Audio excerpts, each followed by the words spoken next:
जन जन की है यही पुकार, अवधेश भैया अब की बार। तो भाइयों बहनों, ग्राम सभा परसा बुजुर्ग से अवधेश भैया को ग्राम प्रधान बनाना है और अपने ग्राम सभा में विकास की गंगा बहाना है। बाय देव शर्मा। होते सबेरे रानी जयहा पोलिंगिया, होते सबेरे रानी जयहा पोलिंगिया, होते सबेरे रानी जयहा पोलिंगिया।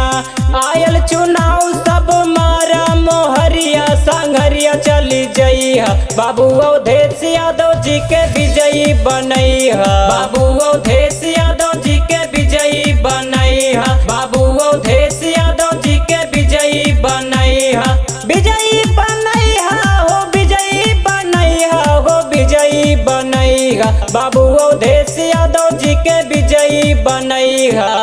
तो भाइयों बहनों, याद रहे एक बार, परसा बुजुर्ग से अवधेश भैया को जिताना है और अपने ग्राम सभा में विकास कराना है।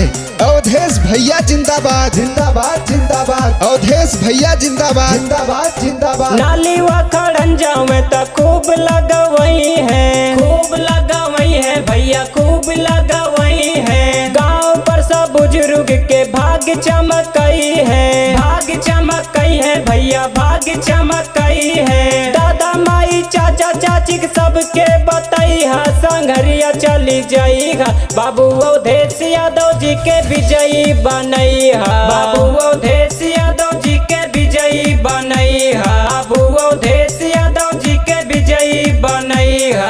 परिंदों को मंजिल मिलेगी यकीनन, ये फैले हुए उनके पर बोलते हैं। अक्सर वो लोग खामोश रहते हैं जमाने में जिनके हुनर बोलते हैं। तो भाइयों बहनों, अवधेश भैया को इस बार के प्रधानी चुनाव में भारी से भारी मतों से विजयी बनाएं। लिखे जान गाँव में सूर्य प्रकाश हो, सूर्य प्रकाश भैया, सूर्य प्रकाश हो। हमरे परसा बुजुर्ग के होई विकास हो, होई विकास भैया, होई विकास हो। जीत के माला अवधेश के पिन्हैया, संघरिया चली जाइहा, बाबू अवधेश यादव जी के विजयी बनैहा, बाबू अवधेश यादव जी के विजयी बनैहा, विजयी बनैहा हो, विजयी बनैहा हो, विजयी बनैहा, बाबू अवधेश